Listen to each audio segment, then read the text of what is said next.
বাংলাদেশ সহ ১৪টি দেশের আবেদনকারীদের ওয়ার্ক ও ওমরা ভিসা প্রদানের সাময়িক স্থগিতাদেশ দিয়েছে সৌদি আরব। সেই সঙ্গে পারিবারিক ভিসা প্রদানের ক্ষেত্রে বিধিনিষেধ জারি করা হয়েছে। গত ৩১ মে থেকে কার্যকর হওয়া এই আদেশ বলবৎ থাকবে আগামী ৩০ জুন পর্যন্ত।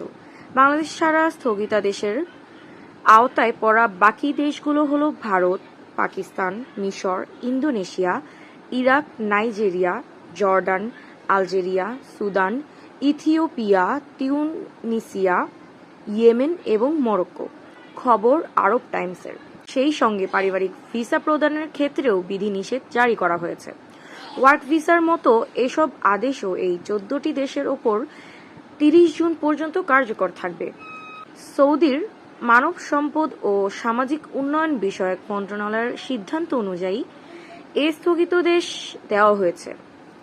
মন্ত্রণালয়ের কর্মকর্তারা জানিয়েছেন, ৩০ জুন পর্যন্ত নতুন কোনো ওয়ার্ক ভিসা বা ওমরাহ ভিসা প্রদান করা হবে না। এমনকি ৩১ মের আগে যারা ভিসা পেয়েছেন এবং এখনও সৌদি আরবে আসেননি, স্থগিতাদেশ কার্যকর থাকাকালে সৌদিতে প্রবেশের ক্ষেত্রে তারা বাধার মুখে পড়তে পারেন। মূলত হজযাত্রীদের আগমন এবং হজ শেষে তাদের সৌদি থেকে বিদায় নেওয়া নির্বিঘ্ন করতে এবং ঝামেলামুক্ত রাখতেই এমন আদেশ দেওয়া হয়েছে। গত ৪ জুন শুরু হয় এ বছরের হজযাত্রা, শেষ হয় ৭ জুন।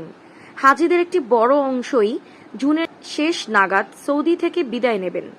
কর্মকর্তারা আরও জানিয়েছেন, যেসব দেশের নাগরিকরা সৌদি ওয়ার্ক ভিসার জন্য আবেদন করেছেন তাদের মধ্যে এই ১৪টি দেশের আবেদনকারীদের সংখ্যা সবচেয়ে বেশি।